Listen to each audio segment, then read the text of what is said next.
tayo. Anong pag-uusapan natin? Sinabi ko nang may asawa na ako eh. Pero mahal mo ba siya? Mahal mo ba si Juancho? Oo. Mahal ko ang asawa ko. Hindi man singlalim ng pagmamahal ko sa'yo noon. Pero sa mahabang panahon na nakalipas, natutunan ko na siyang respetuhin at mahalin. Kaya baliwala na itong pag-uusapan natin. Marina, sandali. Mariela, nakikiusap ako sa'yo. Maawa ka sa akin. Mariela, mahal na mahal kita.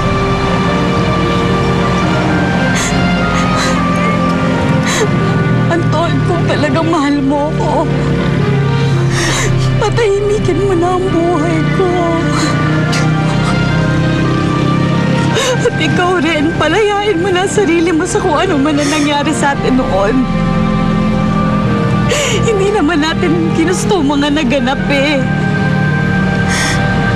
Siguro nga nangyari ang mga nangyari. Dahil hindi talaga tayo inilaan para sa isa't isa.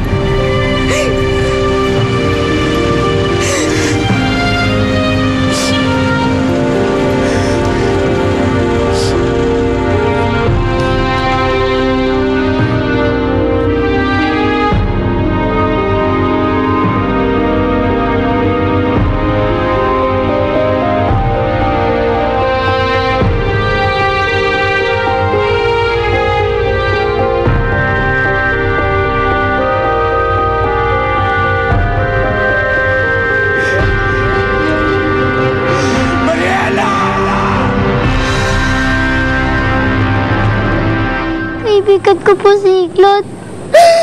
Ang tagal ko po hinilingan na magkaroon ako ng tunay na kaibigan.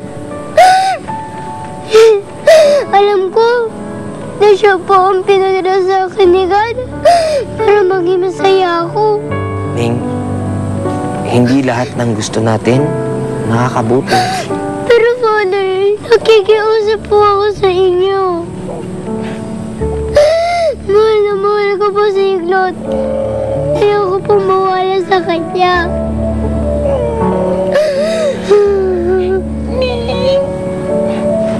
Iyak. Huwag iyak. Iglot, lungkot. Ning, mahal Iglot. Mahal din kita, Iglot. Sige, huwag ka nang umiyak, ha? Nahayaan muna natin sa'yo si Iglot. Talaga po, Father? Oo, pero sa ngayon lang, ha? Darating ang panahon, kakailanganin mong hayaang bumalik si Iglot kung saan siya galing at kailangan pumayag ka. Pero, wag po muna ngayon. Hindi sa ngayon, pero papayag ka, ha? Ha? Sige. Basta, pangako mo sa akin, alagaan mo si Iglot at hindi mo pababayaan ang sarili mo, ha? Ha? Opo, pangako po sa inyo. Tahan na.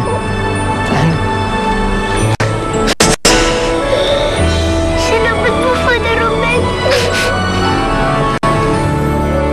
Buti na lang, pumayag na si Father Ruben na manatili na sa atin si Iglot. Pero, nag-aalala pa rin daw siya sa atin. At saka kay Iglot.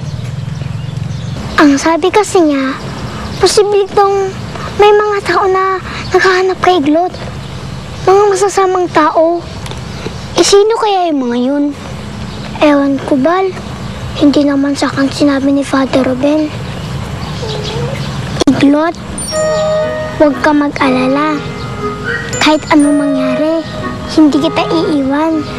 Puprotektahan kita sa mga masasama. Lalabanan natin sila. Okay?